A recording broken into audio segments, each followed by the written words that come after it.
Hey, hello, everyone. Welcome to week 6. It's the October 11 edition of Father, Son, and Holy Sport NFL show. We got it kicking off Thursday night with the Broncos at the Chiefs, baby. I'm G-Man. That there is T-Money.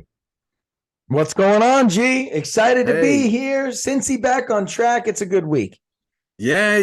They are back on track. Are they in the hunt in the AFC? I'm sure we're going to be talking about that. But before we go to the AFC, let's go over to the NFC. The 49ers team might continue to look like they're the elite team in the NFL, and their quarterback is still undefeated. Is Brock Purdy a top 10 quarterback in your eyes now? Oh, man. This is a tough one. I'm going to go no. All right. Oh. And he looks great, and he's playing great, and he's making better throws than I expected. I'm going to go top 15. Top 15. The only reason is, look how bad Jimmy G is playing away from the 49ers. Look at this guy leading the league in interceptions. The Raiders can't move the ball, and they have Devontae Adams sitting there. Jacoby Myers is good. Renfro. They got good tight ends. They have weapons. Josh Jacobs, and they can't move the ball. And Jimmy G looks horrendous. And so I'm just thinking to myself, I remember having these conversations, and it feels like deja vu with Jimmy G. Like, oh my gosh, he's the guy. No, it's Kyle Shanahan. No, it's Jimmy G. And, he's a winning quarterback, and he's not. And so I'm worried to jump in this Brock Purdy bandwagon. I do think Brock Purdy is better than Jimmy G. But giving him, with that weapon, coaching staff, offensive line, defense to lean back on if you have a bad game, I can't call that kid a top 10 QB. He's never had adversity in his life. Yeah. He's a plug-and-play quarterback in that system. But, man, did they dismantle Dallas, put up 42. He throws for 250 yards, completed 70% of his passes. And now for the year, he's 9 touchdowns, no interceptions, man. It's impressive. I mean, he's putting up very impressive stats. The guy he's playing well. I don't have anything to say other than his team is loaded. The guy has only not led in the fourth quarter of his entire playing career in the NFL for 2 minutes. For 2 minutes on the field, he has not led in the fourth quarter. He's never had an adverse situation in his life. He's blowing everyone out. So I just can't give it to him yet. It's too early to call with Brock Purdy. Where do you land on that? Oh, yeah. I mean, he's in the top 10 for me, but I'm not talking fantasy. Fantasy, he's not, I don't know if I'd put him in the top, let's say 5, but for the 49ers, yeah. Why? Because they're winning, man. They're winning. Let me name quarterbacks for you real quick, and you tell me if he's better than them or not, okay? Patrick Mahomes, Josh Allen, Jalen Hurts. No. Lamar. Yes. He's better than Lamar. Yeah. Okay. Justin Herbert. Oh, that's your boy. You'll crush me if I. Yeah. Okay. He's better than Herbert. Yeah. He's better than Justin Herbert. This year. Yes. This year. Okay. Joe Burrow. I gotta go Joe Burrow here. I don't think so. Okay. I don't think so. Yeah. Who? Tua Tagovailoa.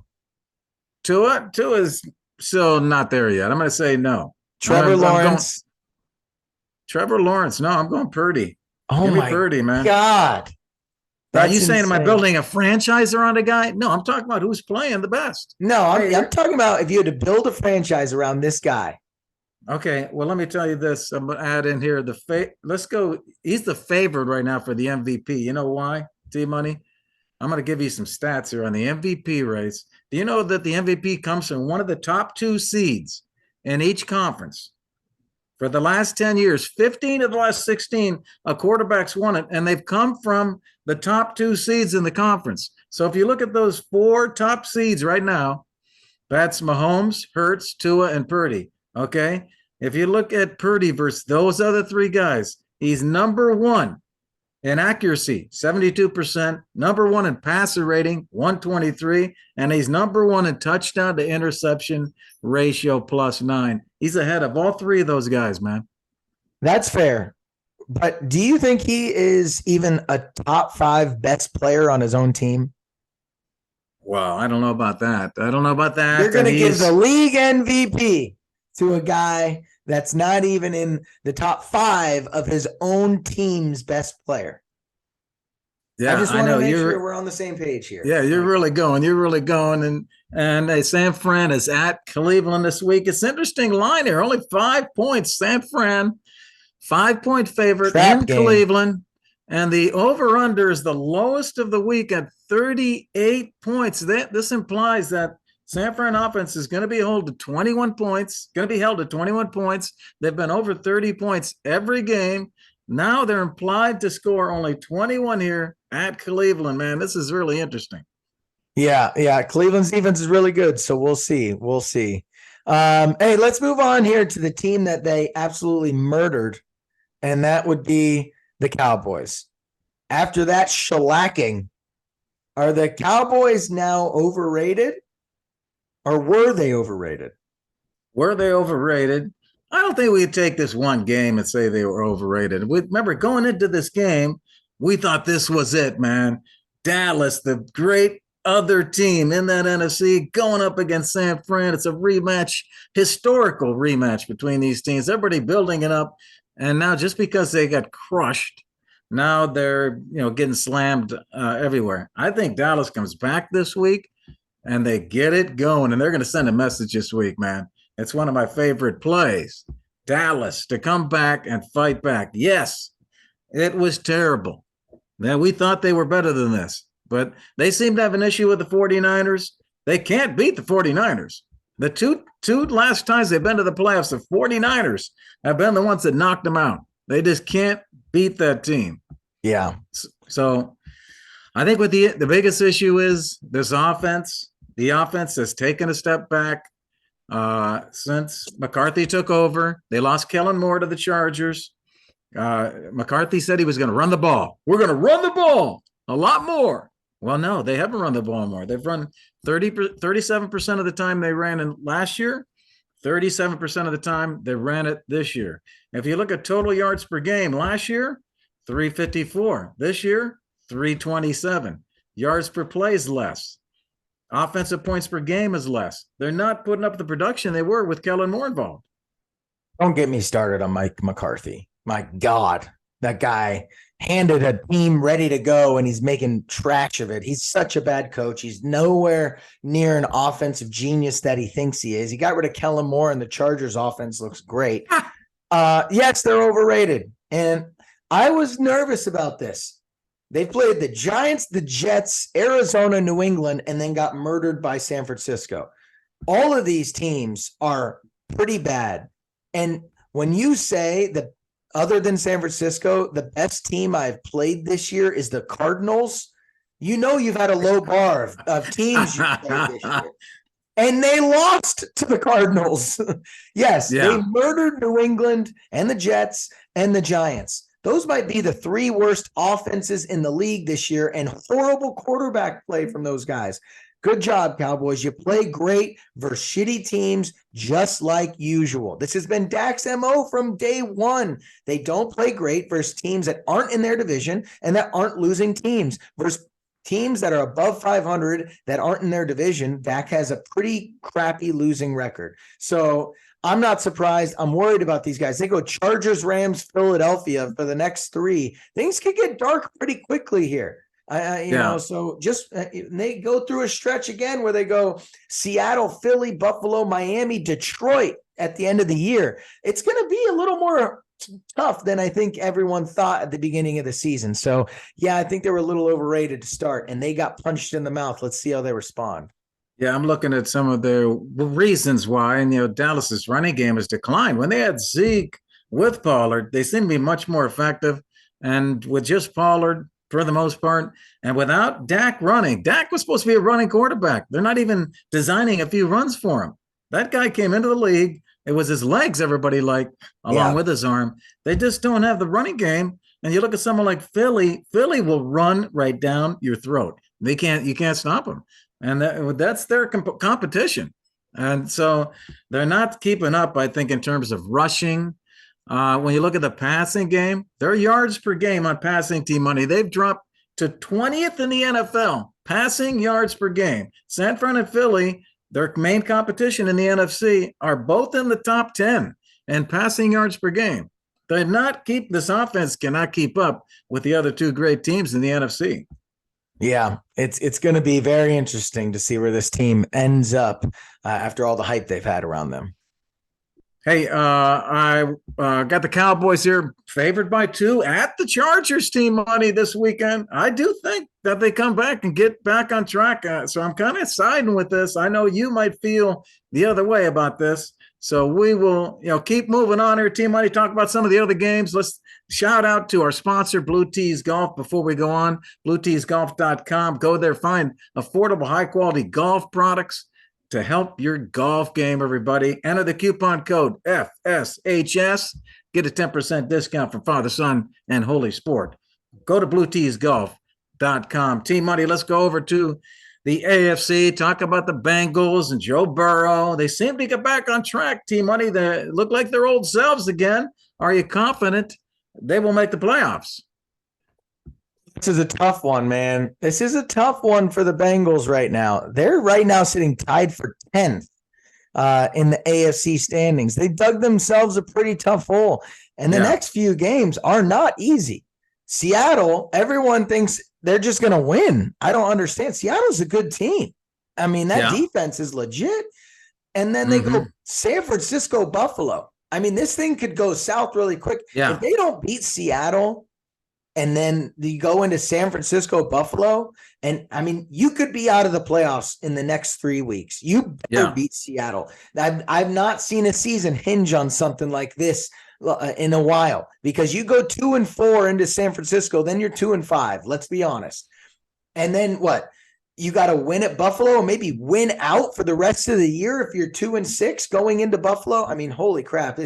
It gets scary quick for this team. They better pull it together. The division looks tough. They dug themselves a tough hole. And honestly, right now, the offensive line doesn't look great. The defense looks okay, not great. I'm nervous. And my gut reaction is they've dug themselves too deep of a hole and they're not going to make the playoffs. Oh, don't worry, Team Money. Don't worry, man. They're going to make the playoffs. Come on. How about my man, Jamar Chase, 15 passes for 192 and 3 touchdowns, man? Who's going to stop the Cincinnati Bengals when they get rolling here? Joe Burrow, 36 of 46, 3 touchdowns, man. And then you got Joe Mixon, 81 rushing yards. So come on, man. Look at this team coming together on offense.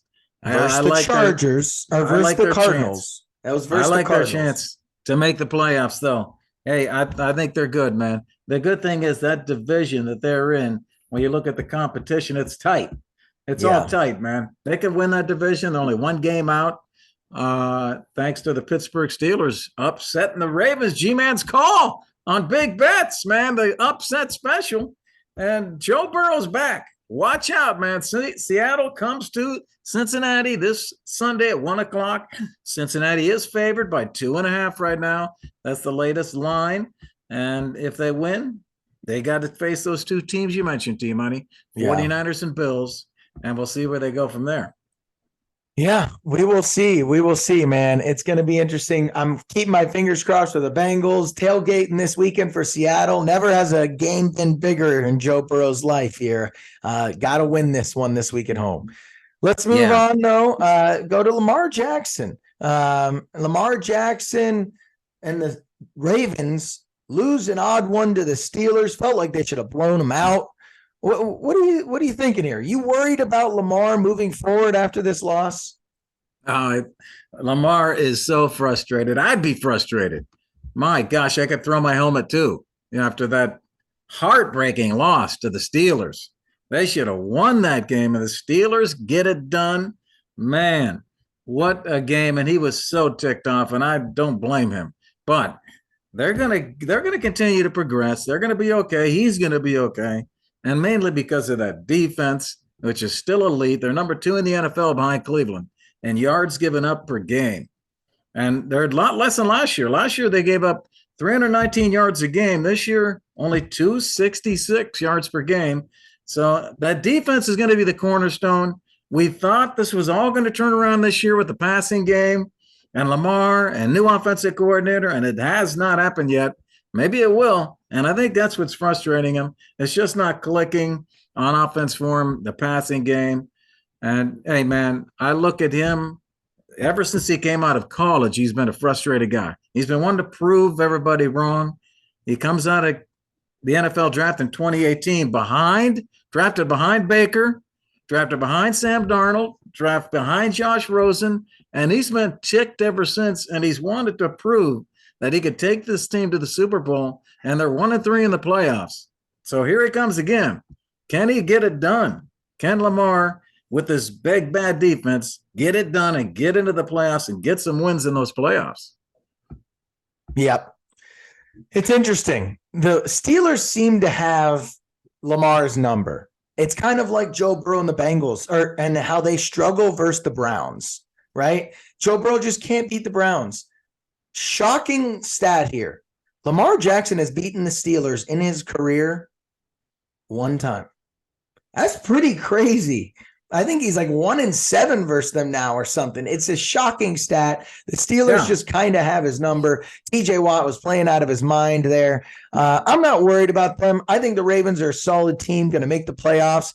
Clearly, he's passing better. There were just so many drops. I mean, I think they had 17 drops, touchdown drops, deep bomb drops. Mark Andrews was making drops. It was a really weird day for the Ravens. So I think they easily should have won that game.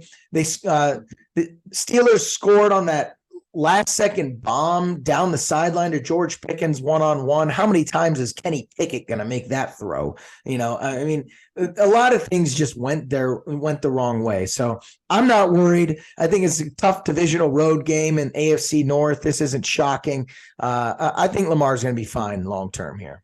Yeah, I'm agreeing with you. Yeah. They've got that same old team, man, that running game and that defense until they get the passing game going. And they're going to have to pass to beat some of these teams in the playoffs that are passing well, like Buffalo, Kansas City, the Chargers, and Miami. They're going to have to play pretty well. I think they're going to have to throw to beat those teams. That's the growing pains they have. They got a new OC. They're trying something new. They're going to have growing pains with it. But I think that's smarter in the long run. And like you said, they got to be able to do that come playoff time. So I think they're just trial and error right now. Yeah. Well, I think the Ravens need this trip to England to regroup. They're going over to England. They're going to be the 9:30 a.m. game against the Titans out there. I think they grind it out and get this game, man. Sunday morning, G-Man's going to be running the Columbus Half Marathon, y'all. While this game is going on, G-Man's going to do some things too. Hey, neither team scored 20 points last week. The over-under's 40. I still think it goes under, T-Money. All right. Well, we'll see. Hey, let's go outside of Cincinnati. Troubles, which we know are related to Burrow's injury. If we look at, who are the disappointments in the AFC outside of Cincinnati, it's got to be Denver, T-Money. Biggest disappointment in the AFC. We thought Sean Peyton would turn things around more quickly. What do you think's wrong? I actually think it is it's Sean Payton. I think he came in thinking he was hot shit. And money. I think Russell Wilson's kind of gotten his stuff together here. I mean, right now he's 12th in passer rating. He's playing good. I'm not saying the guy's a world beater here, but he's 12th in passer rating. He's 17th in completion percentage. Yards per game, he's playing pretty well here. Sorry, I'm just looking at it. He's 12th in yards per game. So the guy is playing decent. Let's not act like this is the old Russell Wilson that we saw. He had a fumble. I understand that. And that kind of was the game sealer versus the Jets. But this is historically right now the worst defense in the league. And last year they were top 5, top 10 defense. Right. This is on Sean Payton. The coaching is horrible. They look all out of sorts. There's a lot of penalties, and the defense ultimately is on you. And it looks like everyone's kind of coming apart at the seams here. And again, that's on the coach. Russell Wilson is not to blame here. They gave contracts to bad guys, offensive linemen that can't block like McGinty. They got rid of the defensive coordinator. I just think they did a lot of bad decisions, and that's on Sean Payton. And so that's what's going on there. That guy came in with too big of an ego, thinking he could fix the world and fix this team, not realizing there was a lot of work to do. And it shows. He came in a little too cocky, and he looks kind of like an ass right now. Yeah, I agree with most of what you're saying, T Money. And I like every podcast to talk about leadership. It's kind of there's got to be one message every podcast because these leadership issues apply whether you're running a company or you're running a team. But yeah, there is an issue where with the leadership, Sean Payton, of course, is the guy at the top. He owns it, just like you're saying. And I do think it's the defense. He put Vance Joseph in that job. When you take over a job and you bring your people in like he did Vance Joseph's not getting the job done on defense. No. That defense, as you said, has dropped back. They gave up 70 to Miami and nobody got fired. Yeah. I mean, they gave up 400 yards and got 62 plays ran against them by the Jets. The Jets averaged 6.5 yards per play. After Crazy. They gave up 70 to Miami. Had Sean Payton not hired Vance Joseph himself, he would have been gone. But because he hired him, hey, that's on Sean Payton. He brought the guy in, and nobody really thinks highly of Vance Joseph. I think that was a questionable move, putting him in that slot as D coordinator, and they've now dropped back on defense. And I agree, the offense is probably a little bit better now with Russell. Yeah, and it can't get worse. It can't get worse. You fire him defensively. It cannot get worse. This is in addition to everything that we've said, this is a culture issue. Could have been caused by what you said. Maybe he did come in too cocky. But I think the bottom line is this team is not behind him. No. They're split. There's guys that don't believe in him, and there's guys that do. And I think he's just got a friggin' clean house, man. He's got to put the guy behind me in as the starter. It's just one example. Jaleel McLaughlin is part of the new culture. He can bring new speed to this team, a new attitude, 4-4 speed. And just an example of Sean Payton's got to build his team and the guys that support him. He's going to have guys that don't like him right now. And he's just got to clean this thing up, man, and do what they brought him in to do. Yeah, I'm not thrilled. If I'm a player on that team, he came in saying, if we don't make the playoffs, we're going to be a massive failure. Like, do you understand how good the AFC is? Do you understand the Chargers and Chiefs are in your own division? Like, you got a mountain to climb here. Like, pump the brakes on making the playoffs. You didn't make it last year. And then on top of that, saying, oh, the coaching job here last year was the worst I've ever seen. Nathaniel Hackett was 2-3 after last year, after his first 5, and they're 1-4. Who's worse, Nathaniel Hackett or Sean Payton? Right? You're just bringing unneeded pressure on yourself. And now the next 3 of 4 games are 2 versus Kansas City and 1 versus Buffalo and a decent Green Bay team. You could be shooting down the barrel here of 2-8. And this is going to go downhill quick. So just be careful, man. I'm slowly fading away from being a Sean Payton fan. That's where I'm at with this. Yeah, and I think a lot of Denver fans are really riled up just like you are. Yeah. And they're feeling the same thing. And Denver is not going to get any easier. Tomorrow night, we're recording on Wednesday, as you fans already know. But Thursday night football, Denver comes right here to the Chiefs. Yeah. And they're 10.5-point underdog. So it could get really ugly here. Thursday night football. We'll see. It's usually a big rivalry. We'll see if they can hang with them. Patrick Mahomes never lost. Do us a favor, press that like and subscribe. We appreciate your support. We're going on to big bets, giving you some big picks for the week. And we are hot at Father-Son Sports, man. We are 74% for the year at Father-Son Sports, 20-7, including accuracy against the spread and our player prop bets. Man, we're giving it to you here at Father-Son Sports. We're going to give you our lock of the week, our dog lock, and some player props. Starting off with our lock of the week, T-Money. Who do you like? All right, I'm going Eagles versus the New York Jets here. I know the Jets just won. Everyone's flying high, thinking that, Zach Wilson is playing well now. Let's pump the damn brakes. 2 weeks ago, we said Zach Wilson was out of the league. And now we're like, oh, he beats the worst defense in NFL history right now in Denver. And now everyone's saying, oh, no, he can play well. He can play well. Let's slow down. You're going up against Philadelphia, one of the best defenses in the league. They're going to murder them. I don't know how this line is not more than this. 6.5. I mean, I don't know if Zach Wilson will score a touchdown. I don't think Zach Wilson's going to get over 200 yards of passing. Like, I don't know where any of this is coming from. I'm hammering 6.5 all day.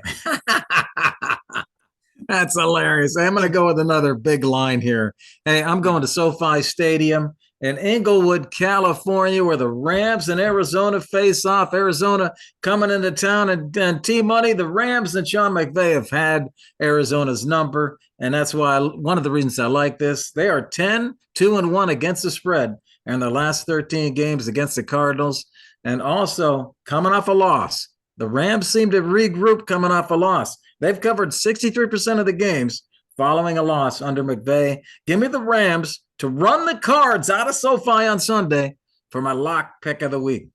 All right. Going to be a good one.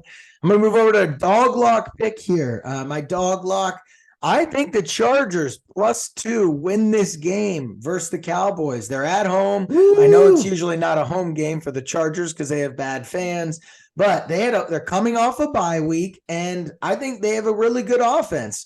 Cowboys, show me you can play from an elite quarterback, all right, and not run away with a lead versus Zach Wilson and Daniel Jones. So let's see it. I want the Cowboys to go prove it. You prove me wrong, we'll have a discussion. But I like the Chargers in this one, coming off a bye. Justin Herbert playing some of the best football of his career. Okay, man. All right. Let's go for my dog lock, a dog that we think is going to potentially win the game. I'm going to Everbank Stadium in Jacksonville, Florida, where the Colts come into town. Colts getting 4 points. These two teams played in week 1, and the Colts led by 4 in the fourth quarter and lost. That's not going to happen again. The Jags do not play well as home favorites. They're 2-8 straight up as home favorites and 1-9 against the spread in their last 10 games as a home favorite. I like that Indy running game, T-Money, with Moss and JT coming back, and they look good with Minshew at the quarterback. I think they're believing. Give me the Colts +4 on Sunday. They go in to Jacksonville.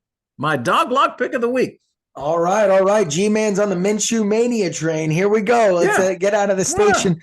All right, let's move on to the best part of the Big Bet show, and that's G-Man's player prop of the week. What you got, G? You're hot right now. You're hot. What you got for us? Hey, we hit 2 or 3 player props last week. We got 2 for you this week.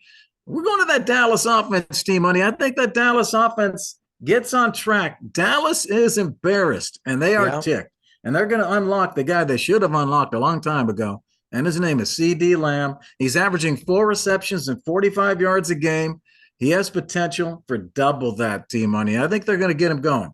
His reception prop will probably be 5. When Wednesday, the props aren't out quite yet. But if his reception prop is 5 or lower, go for the over. If his receiving prop, his yards receiving, is 60 or less, go over 60 yards on the player prop for C.D. Lamb. So there you go for C.D. Lamb.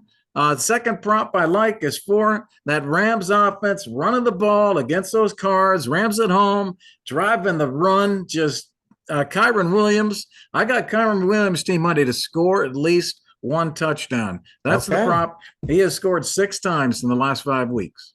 All right, I like it, G.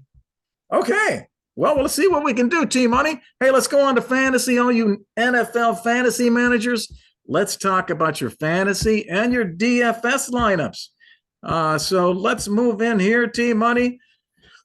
This is week 6. We've got 2 teams on a bye, T-Money. In the AFC, it's the Steelers. In the NFC, it's the Packers. So someone like George Pickens, not going to be available here this week. But for the most part, most of the teams are going to have all their players here for fantasy week. So let's kick things off with hot and cold. G-Man tries to give you some hot players that you can start in your DFS lineups that are going to have a big week. T-Money gives you cold players. You better put them on your bench or they're going to break your heart. All right, so let's go to hot. I'm gonna go back to the well again, to Justin Fields. Justin Fields at quarterback this week against the Vikings. We called Justin Fields hot last week, and he came through. So we're going back here. DraftKings, and this is the main reason I like him, Team Money. DraftKings price on Justin Fields is only $7,300. That's a heck of a price. He threw for almost 300 yards last week, 4 touchdowns, no interceptions. They put up 40 points. He also rushed for 57 yards. And I think that's going to continue against the Vikings in week 6. And we know that Justin Fields has big upside. So Justin Fields, my upside quarterback, hot pick of the week. All right. Justin Fields. I'm not sure I want to join that train. It's too much of a roller coaster for me. My cold QB of the week, though, is Russell Wilson. All right. Everyone, I know he's playing well. I know he's playing well here, but projected for 16.7 versus Kansas City. All right. He's done well. He's averaging right now. He's averaging 19.3 a game. I get it. Everyone's going to be like, what the heck, Tyler? Well, 2 out of the 5 games, he's not hit over 15. All right.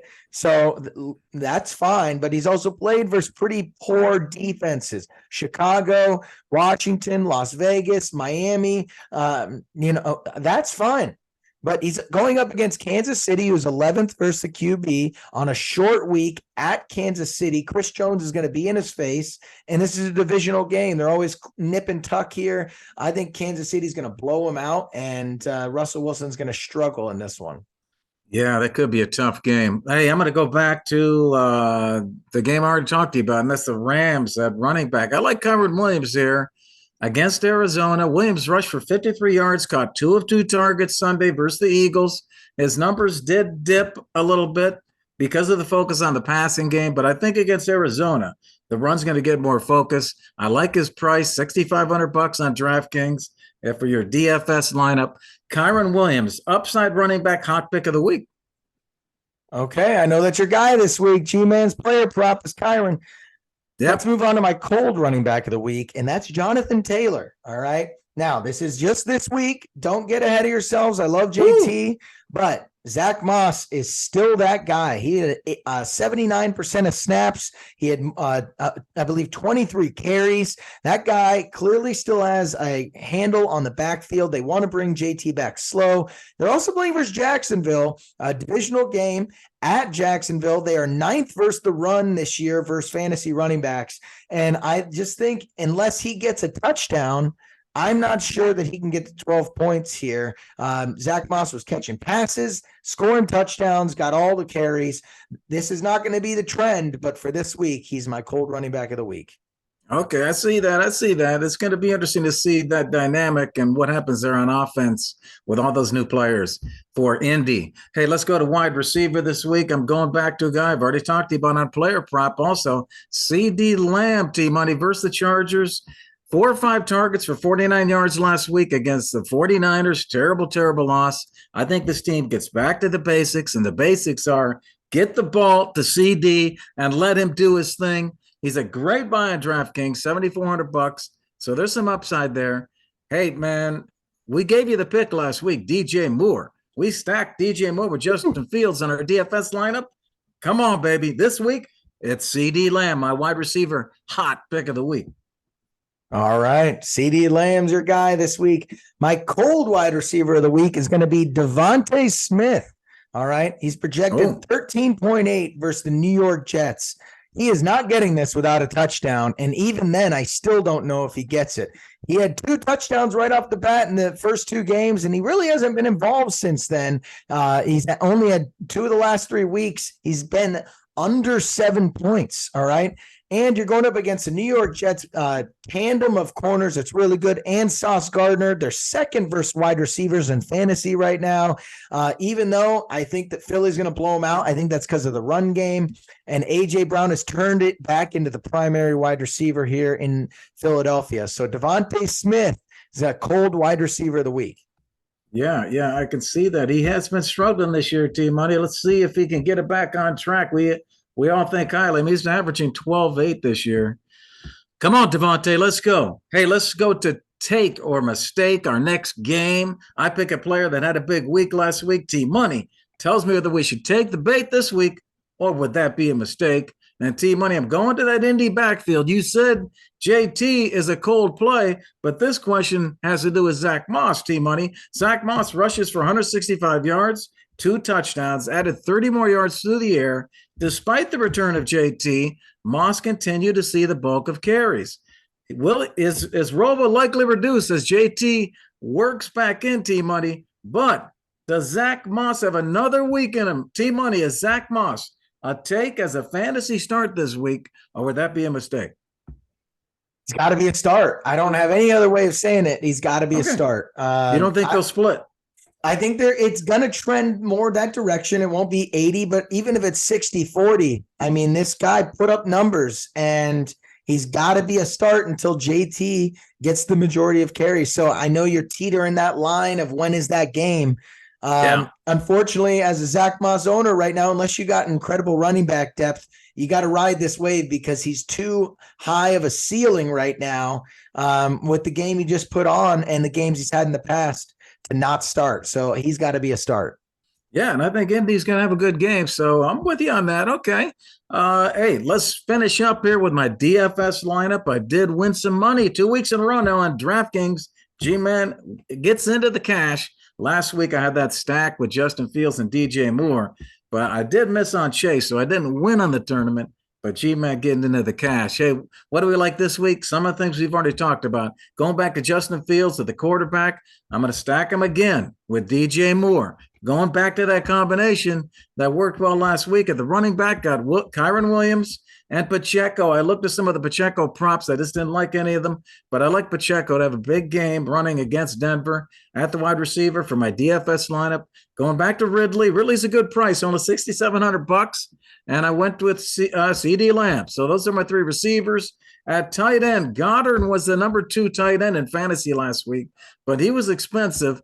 So I went with Zach Ertz. Zach Ertz came through for my lineup last week, and on the DST, had to keep the cost down to fit some other things. Went with the Patriots. They faced Las Vegas. Pride situation, Patriots. Come on. Give me a couple turnovers, baby. There's the DFS lineup, T-Money. All right. I like it, G. I like it. Okay, baby. Hey, that's it for today's show. Thank you to our sponsor, Blue Tees Golf. We hope you had fun, got some tips to help you win in NFL Week 6. Father Son Sports loves bringing you the energy. On behalf of Team Money, I'm G-Man. See you next week. All right. Peace.